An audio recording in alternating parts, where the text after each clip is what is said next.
Hi, I'm Mark Schneider, you're watching Schneider Classics, and today we're doing brakes on my 67 Custom. So as you can see, this side already done. Brand new springs, new sleeves, new cylinder, new, shiny. I don't know when they're coming, but I'm gonna put new hubs on it too, just because these ones are a little warped.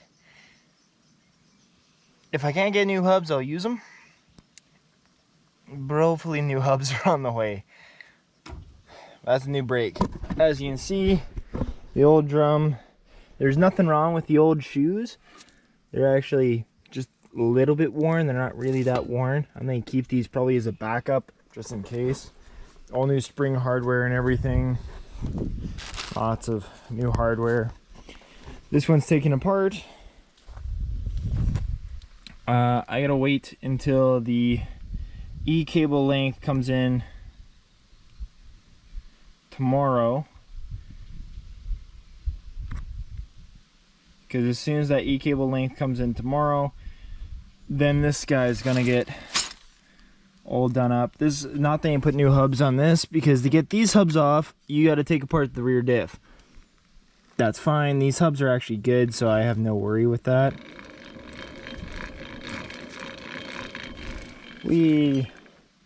Limited slip diff. So this gotta wait for that e-brake cable. Once that e-brake cable comes in, this is all then go back together. Brand new shoes. It's not supposed to rain tonight, so it's bad. You shouldn't leave stuff out, but I've been working on this. It needs to get done. This one's still together. I don't want to take this one apart until the cables come in, because I want this guy for reference. Even though I have photos of before and after, but look, this is your before, and you saw the shiny one. None of these pads are bad, but this sat in water. You can see by there's dirt. There's dirt. Dirt shouldn't get in there, and it's not even like gravel dust or like dirt. It's like mud, dirt that this thing was full of. So this thing has gotten water in it and flooded. I'm getting new brake lines and everything. I'll show you how to do that, double flares and all that. We'll put all this in. We did double flares and all that, and I showed that in that video with the Sunfire in the winter storm. We did that.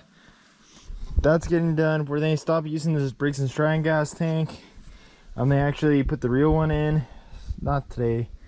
There's a lot of stuff. Today and tomorrow is just going to be focusing on brakes. I'm starting to take this one off. The main reason I want to replace the hubs in two, and why they're kind of warped, I think they're the factory ones, so I think they're over 50 years old. And they're kind of warped because both front drums are kind of warped, and they've been machined. So they've been machined at one point, and there's a lot of indicators. The other one had rivets in it, and this one doesn't. So because the other one had the factory rivets and this one doesn't, this one's been changed. This thing's had something go through with it. So I just want to do my due diligence and just get new hubs if I can. I should be able to, but I'll see tomorrow what the guy tells me at the desk when I order the rest of the brake parts as well. These guys are so bad and rusty and old, and getting rid of them. So it's neat. The back ones are typically how every other one is held on from any other vehicle, is like 2 bolts from the back. But these front ones are held in by this spindle that holds all the spring tensioners for the springs. Because here's your pad, your adjuster, spring hookup, all of this is in place. So all of that hooks up how it's sitting now, and then held in by pins and springs here. As I showed you on the other side, this is all getting brand new stuff, but I'm going to take you along on this side. Even though I have it already apart, I'll show you me putting this together. The back ones and stuff are going to be done tomorrow, because that's when we get the rest of the brake stuff, so I'm going to do that tomorrow after work. I feel so frustrated, and I'm make it so damn complicated for myself. My world seems like it's deflating. Oh, but I have to smile throughout it for everyone else. Sometimes I wanna fly high up to the clouds, and I just wanna cry, die, and never come down. I'm the silence in the noise, I'm the snowflake in the storm, and All right, so I have the starting of this. We have the new one of these in, torque down, and the pads in. To do this, to get this spring on, because it's this metal sheeting, then you have to clip in this little metal piece in here and pull this over. I can show you with one of the back ones. Here. This right here, this little metal piece goes in right there, and you got to pull the spring from there to over here and clip it. I do it in the vise. It's a lot easier to do it in the vise.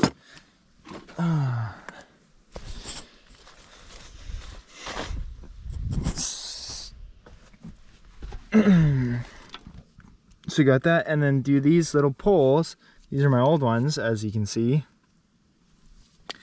Brand new, placed in, pushed in. But that's not the final step. That's just getting them kinda in place.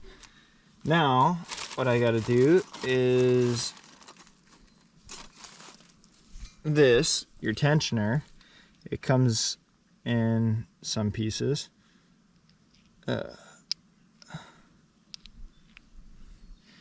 This allows it just to spin. Adjustment for your brakes inside your drums. This bad boy, you want to make sure this end is towards this nub, because this technically is your adjustment. So I like to get this one in first, but then you need the spring with the big long, because the big long needs to go over the your gearing. Now I do highly recommend, if you don't want to buy the proper tools, actually the best, cheapest tool you can use for springs, other than pliers and all that, which I hate, go and get yourself an exhaust spring tool for a sled. Works perfectly for this application. And what I mean by these are cheap, I think this one's off of Wish for like $7 actually, because I've ordered tons and tons of these, because I've broken quite a few. But I just keep buying them. But they're cheap, they're nice. This one's lasted me actually a long time. Most of the time I use too much force on them. I bend the ends, but this is way cheaper than me buying a spring tool. Main reason I break them is because I misuse them, like I do most of my tools. People are afraid of drum setups. They go, oh, they're hard, they're complicated. They're actually the opposite. They're really, really easy. But the main reason I'm doing all this, because you can tell these pads aren't bad. These went bad. All of it, whatever. It went bad because it got flooded, it sat in water. There was dirt all in it and whatnot. But the pads themselves are actually still good. So I'm going to keep these pads as backups. Why not? But I put brand new ends in, because when the guy goes to do the inspection or whatever, he's going to pull off the drum, which I have brand new drums as well going on. Guys, they pull off the brand new drum, he's going to see all this, it's going to be, oh look, it's all brand new, painty, shiny, all nice and new. He'll put it back on and not even take a second look. He'll be like, yeah, it's good. So that's the next day. We're back. We have the E-cable. I installed one E-cable. I'm going to finish doing this drum up. I'm going to quickly say this. So, I'm sorry, GoPro. I love GoPro. I love batteries. I've ordered a bunch, but GoPro batteries are so expensive. I bought this for the same price as one GoPro battery. It's 3 knockoffs. It charges the normal batteries. It charges the knockoffs. It's really cool. Like, that's got its own little carry case. SD cards. These batteries, yeah, like, it comes with 3 batteries in the charging case for, like, the cost of one GoPro battery. And so... they last like maybe 15-20 minutes less than the actual battery, but the actual batteries only last 2 hours, so this lasts just less than 2 hours.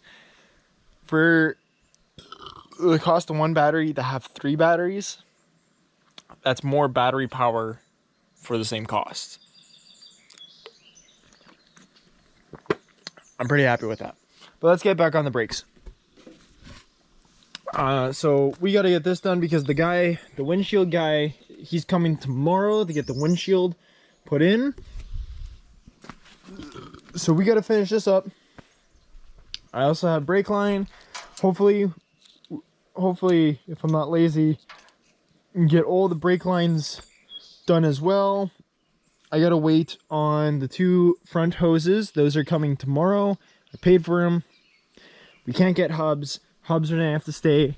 I need to find where I can get a dust cap, because this dust cap is seen a better life. And then I'm gonna have to machine the inside of the hub just a little bit, which is kind of sucks. But I mean, as long as this doesn't come off, I don't really care. It's not come off.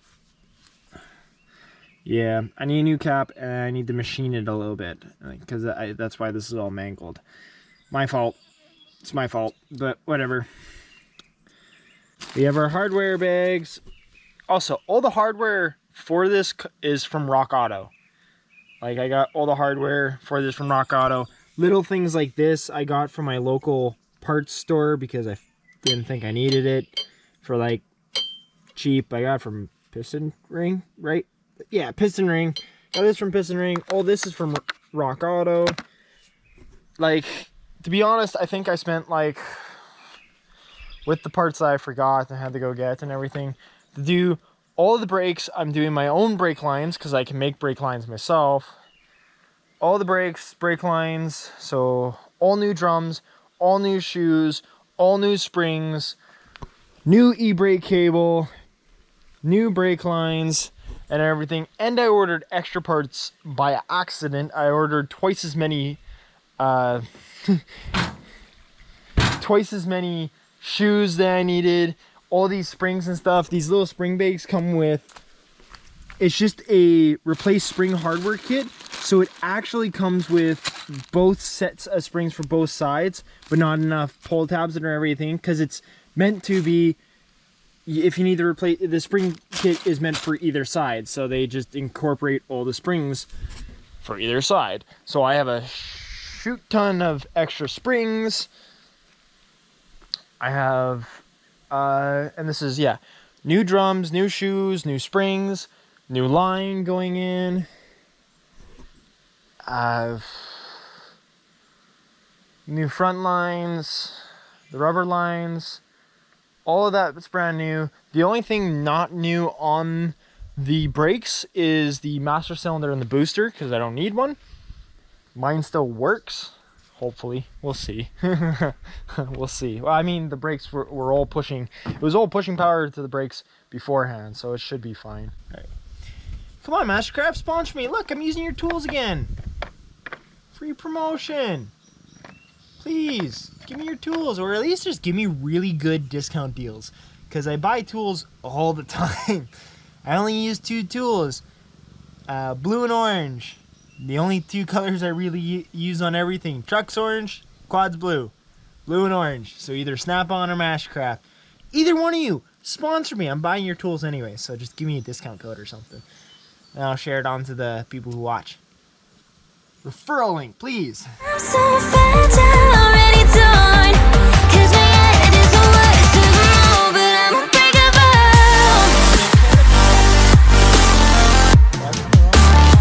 I'm unbreakable, yeah, I'm unbreakable, yeah, I'm unbreakable. I'm the silence in the noise. I'm the snowflake in the storm, and I'm so fragile, already torn. 'Cause my head is the worst of them all, but I'm unbreakable.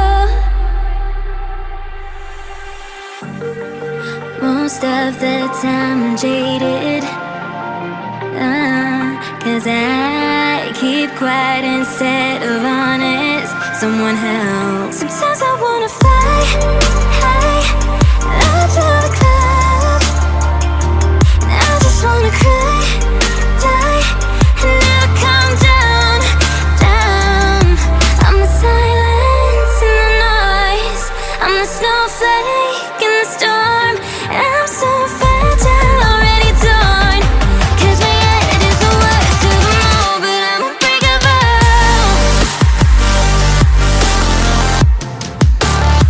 I'm unbreakable, yeah, I'm unbreakable, yeah, I'm unbreakable. So we got one done. Nice. I need to bolt it on, but we got one done. The fronts are I did yesterday. I showed you a bit of that, but I just answered this question on the Instagrams and stuff. Why do I keep referring to this as the 67 C10, the 67 910, the 67 Custom?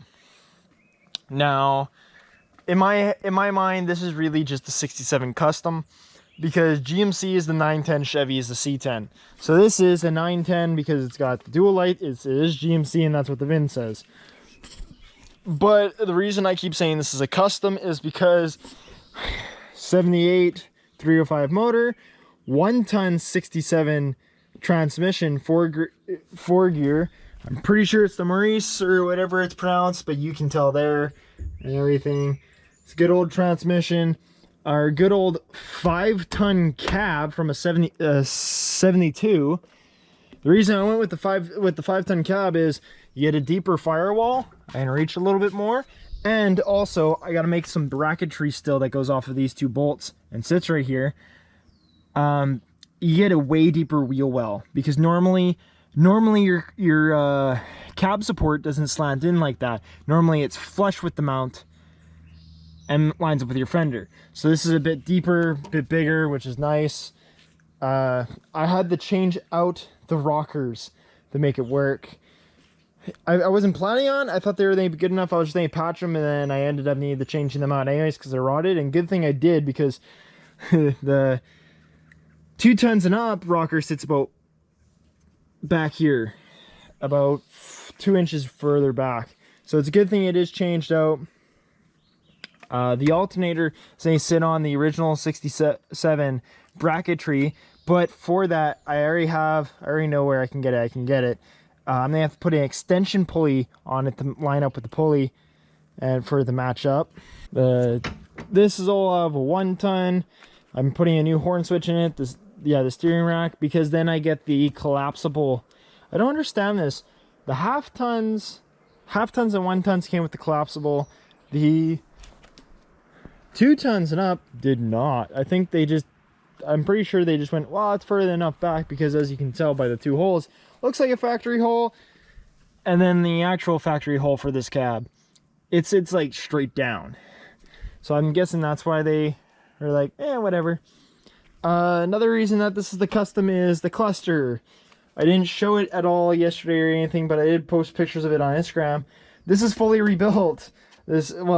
Rebuilt, not new parts in it, but fully taken apart, put in a different one I had taken apart and built and everything. And this one is out of a 2-ton, has the full gauges. This is almost reset. I gave myself 10 extra miles for me to roll over. I sat there for like 2 hours, just one by one, because it's the only way you can do it without destroying the inside the little mile thing. There is plastics, and plastics, they're tempering plastics to make sure you don't tamper with your mileage and everything like that. This truck's fully rebuilt or anything, so it doesn't matter. And the insurance and everything, because it has been registered in like 30 years, says it's 0 anyways, and it's too old for them to even care, because by that point, when a vehicle here, by insurance terms, when a vehicle gets to like 25 years old, it reaches classic status, they no longer care about kilometers or miles on them, because they just go, they've been tampered with too much, we can't tell the record. And especially with the trucks I own, if they haven't been registered in 30 years, they have no record. So these trucks have no record and everything, so it's easier just to replace and just zero it out. But we have that almost zeroed out. It's about 10 miles off zeroing out. I gave myself a little bit of room for testing purposes, even though I'm not going to plug in the speedometer until I'm ready to go insure it. You can tell, like, all of this is beautiful. It's got the sway bar linkage, springs and stuff. If I really want to, it's really easy in this truck. If I really want to put airbags, to swap these springs out for airbags. It's really easy, like stupidly easy with the sway bar suspension. So easy. It's just like ridiculous. But that's why this is the 67 Custom, because there are so many custom things on this truck is I can't even go through them all. Like the drive shaft got custom made because it's a different transmission, a transmission that would have never came in this truck. These 1-ton transmissions only ever came in the 3/4 ton Blazer and the Blazers. And the Suburbans, that's the GM name. GM Suburban, Blazer, Chevy. The Chevy, the Suburbans, and the 1-tons.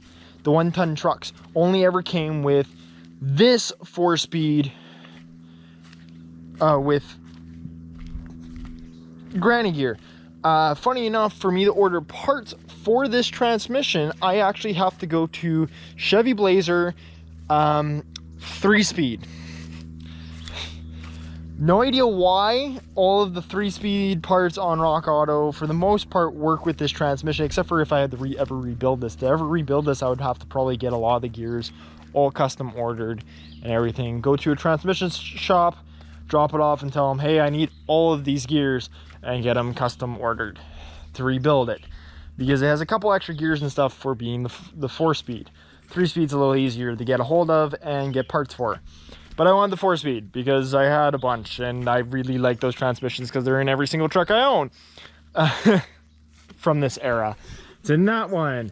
The one right now is sitting still on the green truck, but it's maybe put into the 2-ton if I get an engine for it, or unless we go with a modern transmission. We might go with a modern transmission depending on which donor truck we get for the drivetrain. But as you can tell, everything I own is custom, hot rodded, and ready to go, ready to rip. This windshield's being replaced tomorrow out of the 67, so it's a 67 window going into a 72. Yeah, I don't fully know if that works. It should work. In my mind, it should work. Looking online, it should work, but I'm not 100% sure. It should, like, even looking at it, I see no differences with the glass. But we'll know tomorrow when the guy is here to take out this glass and put in the new glass. But this is a fully custom Cowboy Canadian Edition truck.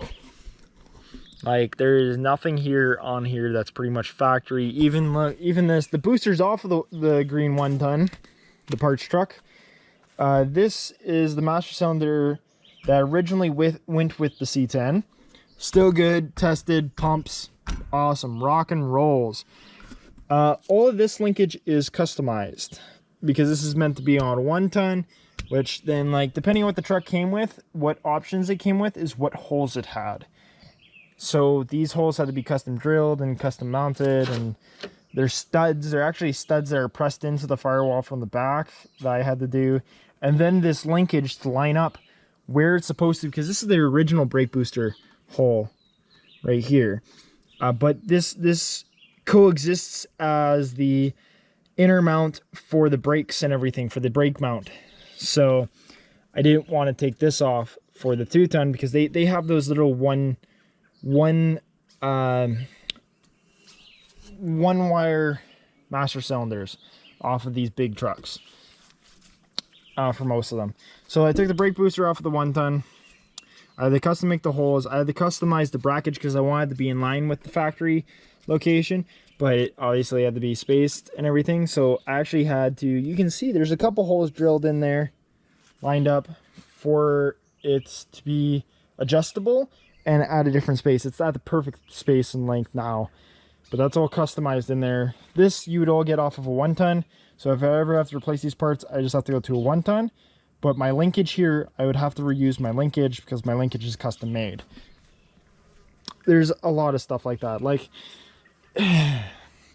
I don't plan on ever selling this truck, but if someone gives me enough money, I will sell the truck. Because, like, it's a lot of custom fabrication and figuring it out to get the truck to this point. But it's not impossible. It's a hot rod. It is a hot rod truck. But if this ever goes to a second owner, even in 50 years, if I own this till I die, 50 years ain't a lot, but 50 years is a lot. We'll see. We'll see when it reaches 50 years. The next owner who owns this, either in 50 years or if I sell this in the next couple of years or whatever, even this year, once it's done, the next owner who owns this is they have a lot of fun with this if anything goes wrong. Because I know what everything is off of. The cab's off of a 72, the master boost system's off of a 1-ton, the engine's out of a 78 3/4 ton square body, the transmission's off of a 67 1-ton, the steering column is out of the 67 1-ton, the cab is custom modified, to fit this frame and to go for a 1/2 ton to 1-ton chassis. It's a 1/2 ton frame, sway bar linkage, like all of this stuff.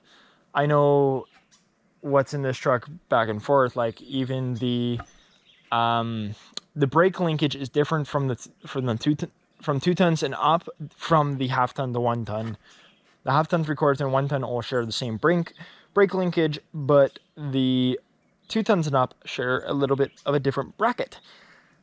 This one has the 2-ton bracket in it, and it's going to be also, there's going to be on the brake pedal, because the brake pedal doesn't reach far enough to the new bracket location, there's a little welded tab on the brake pedal shaft to reach the brake sensor. There is, like I said, there's a lot of custom stuff, and like I can't even scratch the surface of everything I've done with this truck. There's just so much stuff, and it just will never end, because like I'm planning on doing way more custom stuff to this. Like for now, we're just maybe slapping some trailer fenders on it and everything, leaving the frame open and driving it like that because that's legal here. Just like your semi truck 5-hitch, as long as you got something covering the rear wheels from rock debris and mud debris and everything, an open frame is legal. It's fine. I do plan on going off the PTO. We have plans with the PTO if I can get enough money. We'll see. I probably won't. It'll probably be like the bed I plan on putting on this is probably going to be a 3-4 grand build itself. I'm planning on doing a split shaft off of the PTO that switches from an onboard truck air compressor. So I want to buy a really souped up air compressor that runs off the PTO to give me a lot of compression so I can just run an impact off the truck. And then it's going to go to a secondary shaft off of the switch to a secondary shaft. So like the PTO is going to run both these. The secondary shaft is going to run to a hydraulic tank, so I can have hydraulic hookups with quick connect links. The main links are going to go to a ram underneath the bed because I want to have a dump bed. But it's also going to go, it's also going to be, the reason it's going to be quick connects is for any hydraulic attachments I plan on building for it for the future, as well as say this thing doesn't want to run like it's currently not, because the starter needs to be reshimmed and everything, whatever. So because this thing isn't currently running, I almost want to replace this with a Kubota. I just drive over here with my quick connects, disconnect this, put on my connect, and then we can push this ram out and lift it up with my truck. So that's the plan with that. There's so much left to do on this truck. The box and stuff is going to be like a future thing. This might be a year down the line for me to build the PTO shaft and everything. I just realized this too. For me to have that PTO shaft connecting out, all of that's going to have to sit underneath the cab or something. I don't know what I'm going to do there because there's no hole through the frame. On the 1-tons, the cross member only sits halfway. So the cross member sits halfway, so the shaft sits above and goes over. There's no hanger bearing in them. No, there might be a handbrake bearing, but like, it comes all down and it sits at the bottom of the frame so the shafts can go across. Here, I don't have that, and I don't want to cut any holes and stuff because these holes are meant for the e-brake cable, which now works.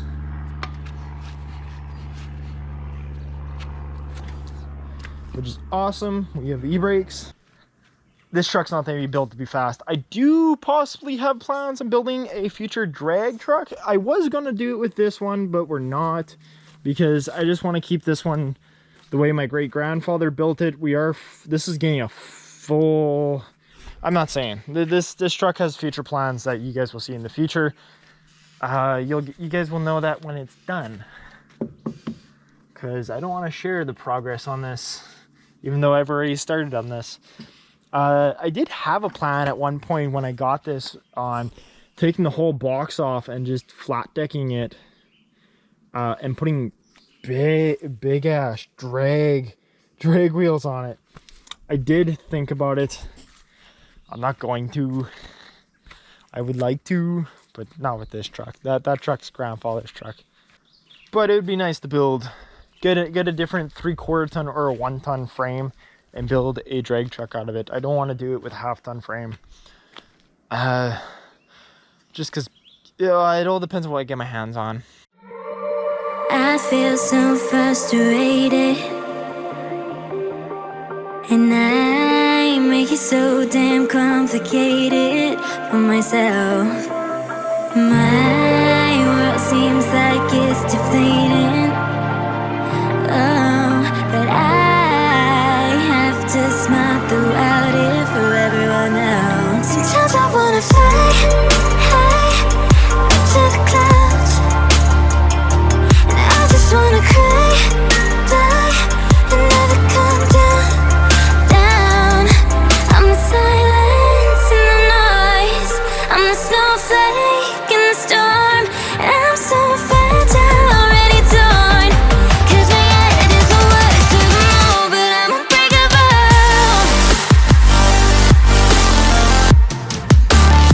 But I'm unbreakable, yeah. Well, we're going to call it a night on this video and this project. All the drums are on. E-brake works. It's kind of a it's another custom thing with this. Normally it's across the board or like angled on the board, and that's because of the bracket it comes with.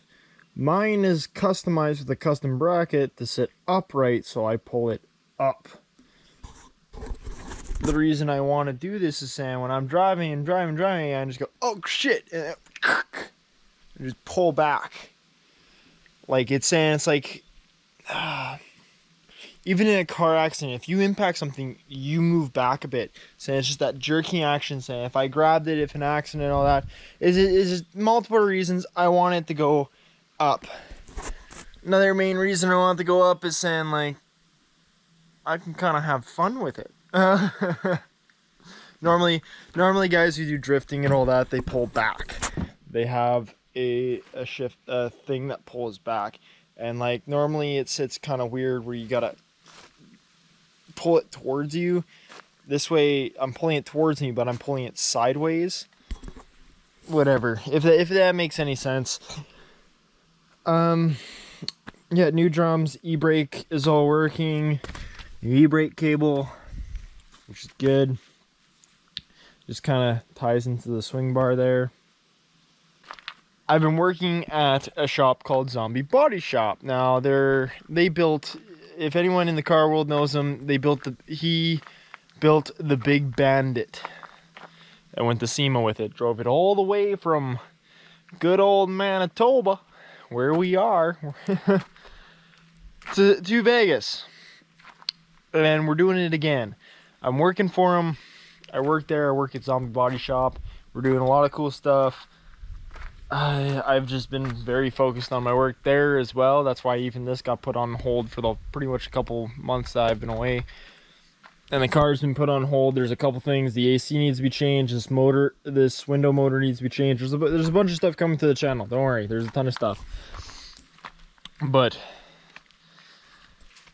sneak peek for any of you, I'm building a SEMA truck. Well, I guess I'm building a SEMA truck, but I'm building it for and with Zombie Body Shop. It's all his money.